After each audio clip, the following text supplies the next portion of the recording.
लोकसभा में आज criminal procedure bill 2022 पेश किया गया। ये बिल केंद्रीय गृह मंत्री अजय मिश्रा टेनी ने पेश किया। अगर ये बिल कानून बन जाता है तो अपराधियों और हिरासत में लिए गए लोगों की पहचान से जुड़ी जानकारियों का रिकॉर्ड पुलिस रख पाएगी।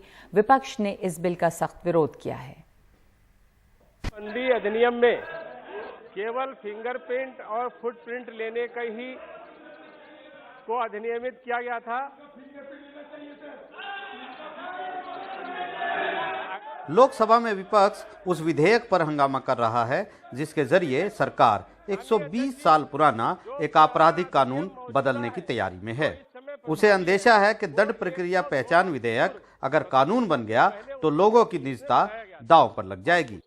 मैं भी पर्सनली अपोज करने का नोटिस दिया था, लेकिन 6-7 लोग बात किए तो स्पीकर और नहीं चाहता था। लेकिन मैं जो कहना चाहता था कि इसमें 3-4 बड़े प्रॉब्लम है इस बिल में। जो आपने सुना पार्लियामेंट में कि बहुत सारे ज़्यादा इंट्रूजन कर रहे हैं हमारे, सिर्फ उंगली के फिंगरप्रिंट्स नहीं लेकिन बहुत दूसरी चीज़ें डीएनए वगैरह सब ले सकते हैं। ये सब क्रिमिनल आइडेंटिफिकेशन का जो प्रोसेस है, जो प्रोसीजर है, वो सीआरपीसी में जब से सीआरपीसी बनी है तब से चल रहा है। हाँ, टाइम टू टाइम कुछ चीज़ों की ज़रूरत पड़ती है वक्त के साथ, जैसे टेक्नोलॉजी हमारी बढ़ रही है, एडवांसमेंट हो रहा है, कुछ चीज़ों की ज़रूरत पड़ती है।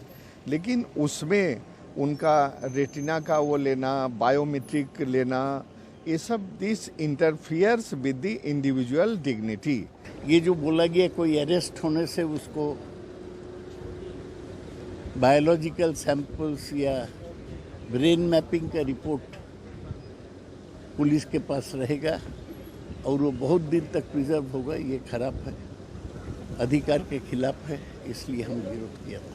स्पष्ट नहीं कि विधेयक को पुरस्कृत करने की अनुमति प्रदान की जाए। दरअसल दंड पहचान प्रक्रिया विधेयक 2022 के जरिए 1920 के एक पुराने कानून को बदलने की तैयारी है। इसके तहत किसी भी अपराध के आरोपी के फिंगरप्रिंट और फुटप्रिंट के साथ रेटिना, बायोमेट्रिक, साइन, हस्तलेख के अलावा जैविक नमूने भी लिए जा सकेंगे। एनसीआर भी इसे 75 साल तक संरक्षित रख सकेगा। जो प्रिवेंटिव हिरासत में होंगे उनके भी नमूने लिए जाएंगे। अदालत द्वारा छोड़े जाने या बरी किए जाने पर डेटा मिटा दिया जाएगा। पुराने कानून में सिर्फ गंभीर अपराधों में फिंगरप्रिंट और फुटप्रिंट लेने का प्रावधान है। मानवाधिकार से जुड़े जानकार इसे मौलिक अधिकारों का उल्लंघन करार दे रहे हैं। वो आजकल तो किसी को भी पकड़ के जेल में डाल देते हैं। जो लोग बिल्कुल इनोसेंट होते हैं उन लोगों को भी जेल में डाल देते हैं। ऑपोजिशन चाहे जितना भी विरोध करे, ना तो कोई डिस्कशन हो पाता है, ना ही बिल को सेलेक्ट कमेटी में या स्टैंडिंग कमेटी में भेजा जाता है। और जो ये सरकार चाहती है सब धड़ाक से पास हो जाता है। वहीं आपराधिक कानून के जानकार भी कहते हैं कि सब कुछ सुरक्षित रखना आसान नहीं है।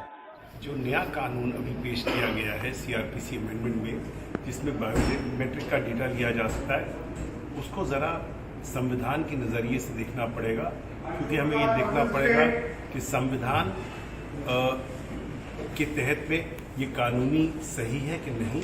सरकार कदम तो आगे बढ़ा रही है, लेकिन ये मुद्दा सीधे सीधे देश के नागरिकों के मौलिक अधिकारों से जुड़ा है।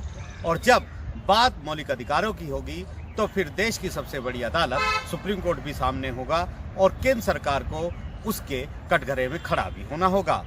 नई दिल्ली से राजीव रंजन के साथ आशीष भार्गव, एनडीटीवी इंडिया।